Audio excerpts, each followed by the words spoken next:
What if one RV could work for couples or families or give you a private garage space completely separated from the rest of the living room? And what if it was right behind us right now?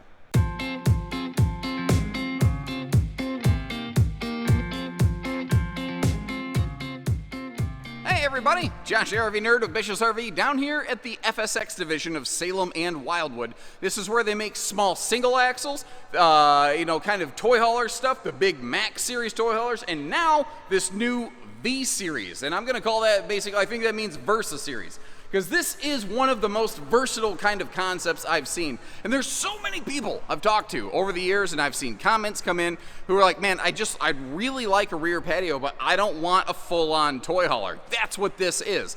This one is, if you really look at it, it's a very interesting and creative floor plan, first and foremost, even without the ramp patio. But secondly, you've basically got a quad bunkhouse built onto the back of this. It has a private rear 4-bunk system. So this is an RV that could sleep 6 people, all having individual beds, obviously, with 2 people sleeping in the front queen bed. So the thing here is, it doesn't have to be a quad bunk. These are move bunk, get out the way systems, where the top bunk just folds against the wall and leaves a nice handy pair of sofas there. So if you want to expand on the living space of this one, you can do that, which is really handy because, like, during the day, I don't know that you always need a big private quad bunk room. Having extra space for everybody to sit, that could be really handy. Or you can fold the bottom beds out of the way too, and they each have their own little kind of like, I'm just gonna, like little breakfast bar, like little bar kind of thing, little table. And you can do all 4 beds separately, individually, so you could have one side folded up out of the way in table mode. You could have the other in just sofa mode. You could have them all gone, and it has about a 6-foot deep by 7-foot tall cargo space in the back of that sucker, which you're not going to load a 4-seater side-by-side. They make things for that called a Wildwood Max. This is something different. This is something in between. Not to mention, it gives us that full patio function back here that without like a 13-foot garage and then a garbage living space and no private bedroom or anything like that. It's a weird RV, and I can't wait to see what you think about it. And, I kind of go about each RV a little bit differently, but this one just worked the best for me, just walking straight in the door. So, like, if you went to check this thing out at, one of our locations, you walk in the door, this is pretty much exactly what you're going to see right here. Now, there's a couple key things to really point out, because this is a smaller living space, but it doesn't feel super cramped. Partially because these have a 7-foot ceiling, and where that's really nice is if you're a taller person like me in the shower. And you're going to see that they went about a bunch of things in this in a very low cost, but creative and still potentially very effective way, like putting a shelf behind a refrigerator space here. And what's funny is that's kind of classic camping that's becoming popularized again. Those of you who have been around since the days that Fleetwood RV was the king of camping, you remember how Fleetwood used to do stuff like that. And it's kind of cool to see some of those smarter features find their way back into the industry here, because otherwise that would just be a wasted, dead pocket of space. Now this one, your seating area is definitely limited. Like, you have the theater seat, and then beyond that you've got a couple stools here, until you get back into the multi-function Versa room that we will see in just a few minutes. First of all, I just kind of want to give you like a nice little once over here. And one of the things I want to do is I always like to kind of put you in the driver's seat, as it were, and sit right down here in the theater seat, which first of all is pretty comfy. Secondly, staring at the door side of the RV, the camp side. So your entry door has a privacy shade built right into it from the factory. We're staring straight at where you'd mount your TV, and you're going to see later in the video that entire cabinet, basically the face of the cabinet, can actually twist and pivot around, and there's storage behind it. So it's a pivoting TV and a storage kind of mini pantry-tainment, mini center type thing. I don't know, you get the idea. If I'm going to be picky, I like it when manufacturers cut little toe kicks into the bottom of the countertop, or the cabinets right there, so that you really can belly right up to the bar. But I really do like the location of the power outlets in the kitchen of this one, as opposed to being like 3 foot up in the air with that 7-foot ceiling under the overhead cabinets. They're right down at countertop level, with the right-hand side there being a set of pop-up power tower outlets with household and USBs. Not to mention, overlooking the dining right here, you have more USB and household plugs.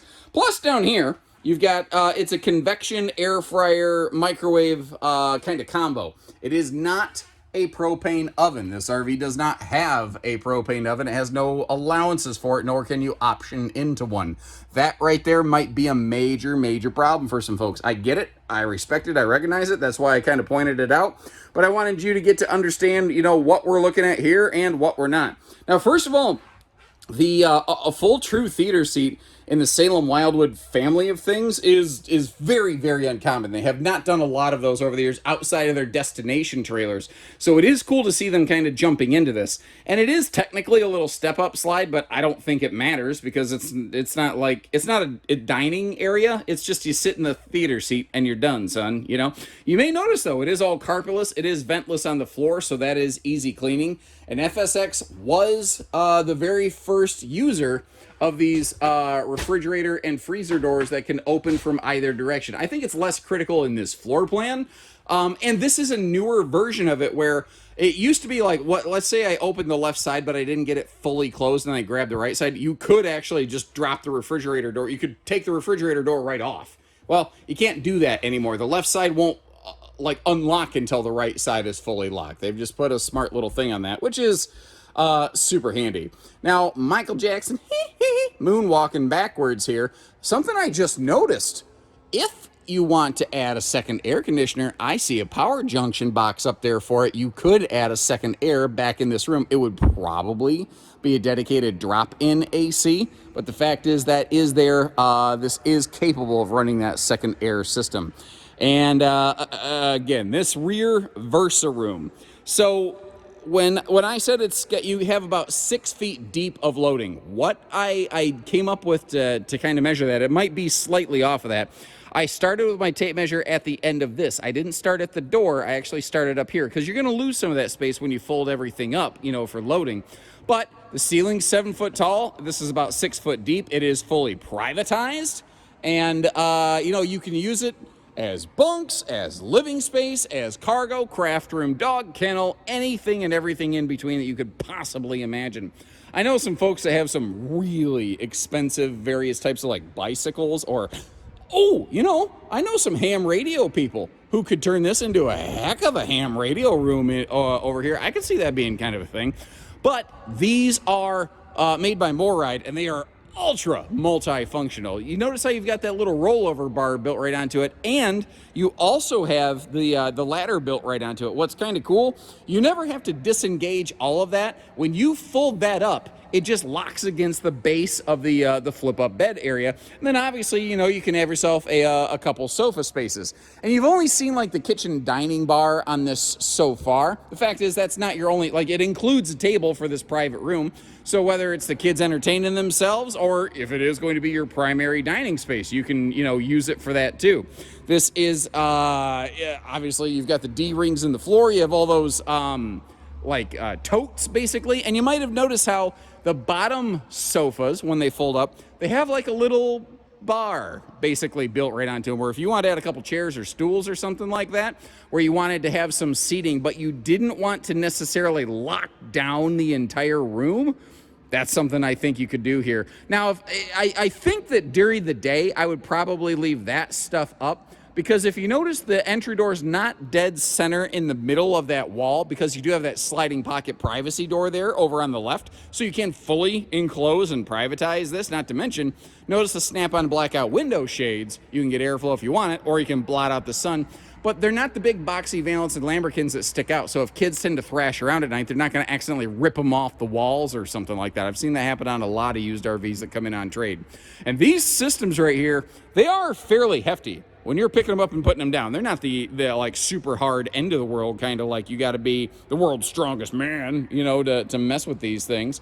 But they're going to last. You got 3 roughhousing, 4 roughhousing boys in here, a couple crazy girls, something like that. They're gonna hold up. Like, that's what's really cool about these. Also, you know, more outlets just in this room, dedicated light switches, just all kinds of cool little things like that they're putting into these. Now, depending on how hot or how cold it is, just to kind of give you a little pro tip here, right now we're in cold air dump mode, where this air conditioner is going to dump all the cold air right here in the living room. You flip that shut, it'll redirect that cold air through your centralized vents to get you up to the bedroom, the bathroom, all those different little things, you know what I mean?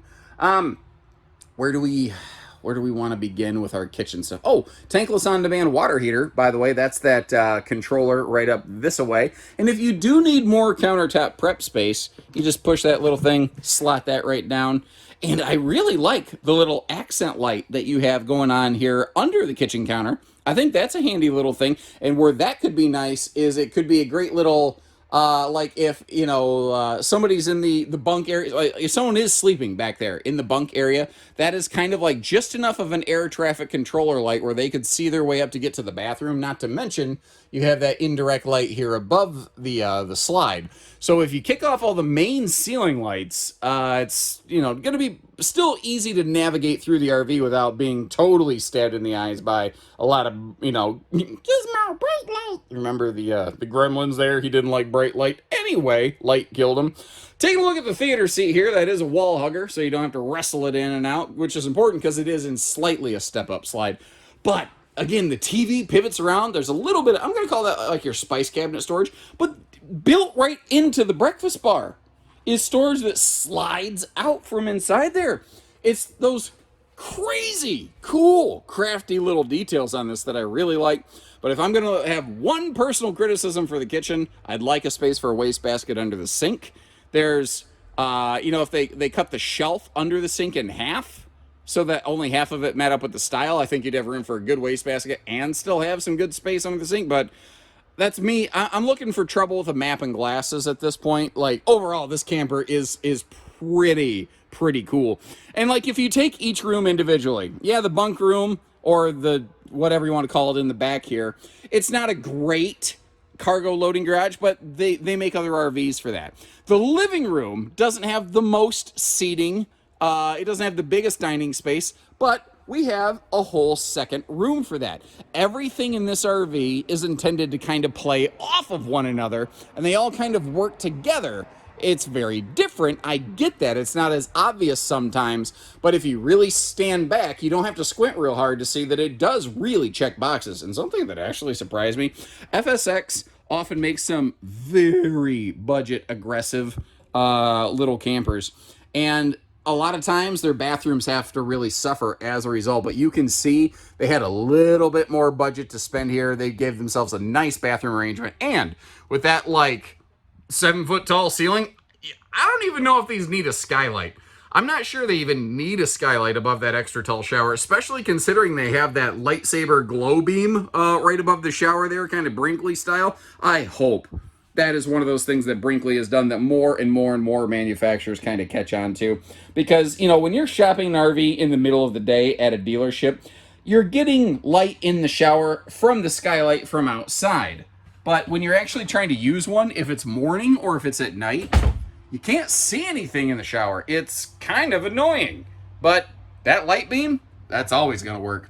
Both sides of your front bed have household and USB outlets, by the way. You do have breeze across windows going on all the way through here. And just like you might have seen in some of my other Salem and Wildwood stuff, we now have that Versa Lounge bed, or Versa Tilt. I'm sorry, different Versa. They have a Versa everything in this Versa series, the V series.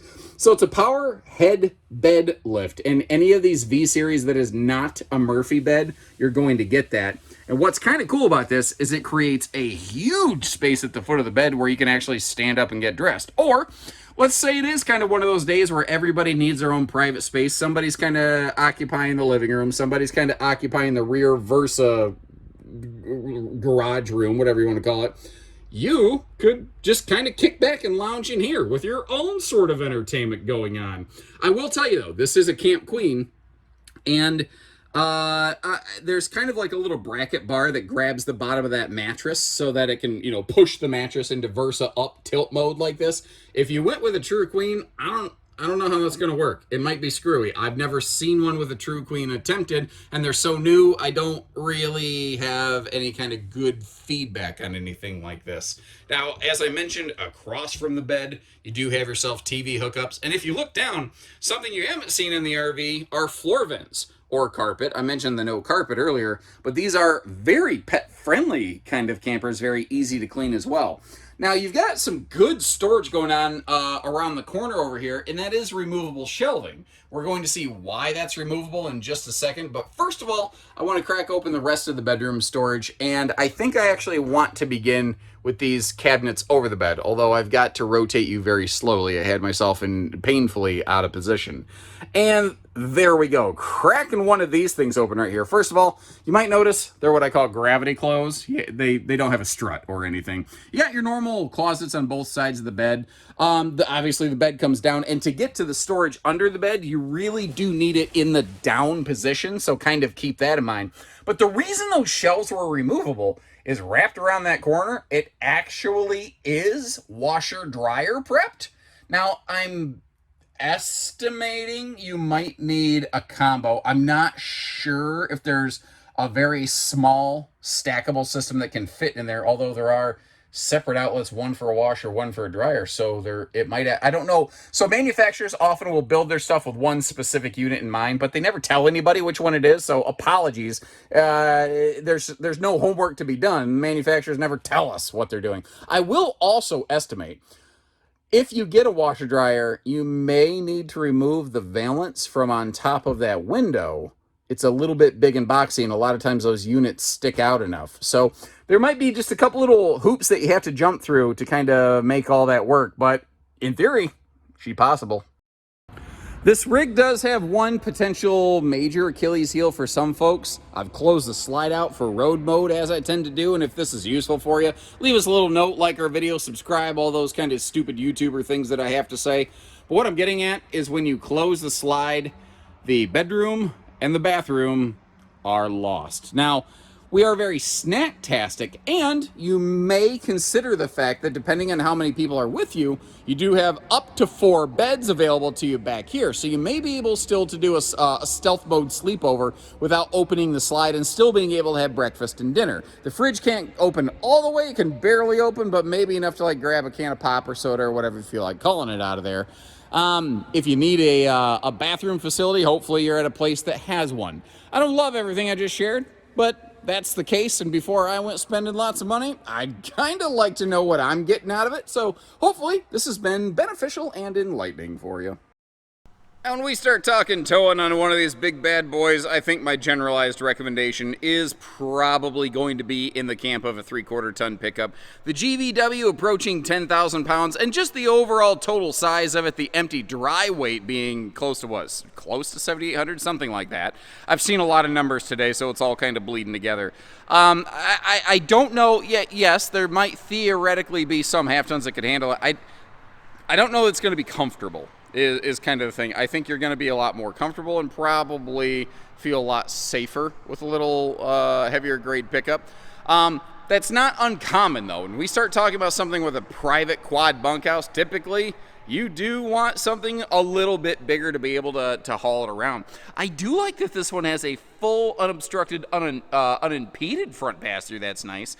Up on the roof, you're going to see 200 watts of solar. There's still the simple side mount solar prep plug there over on the side. And today, we're looking at a Wildwood Platinum. That is the fiberglass package that we're looking at. The Wildwood and Salem's are the exact same RV. Like right there's a sample of the tin skin on a Salem. A Wildwood will have a stark white tin skin, but keep in mind, Salem and Wildwood the same thing, so we may have this in stock under a couple different names, depending on which of our dealerships that you're looking at here. Now, under the kitchen counter, there's a chunk of space. It's a little bit difficult to kind of access and navigate on the inside, so they open it up outdoors. Little griddle station, Dad's medicine cabinet there with a little fridge.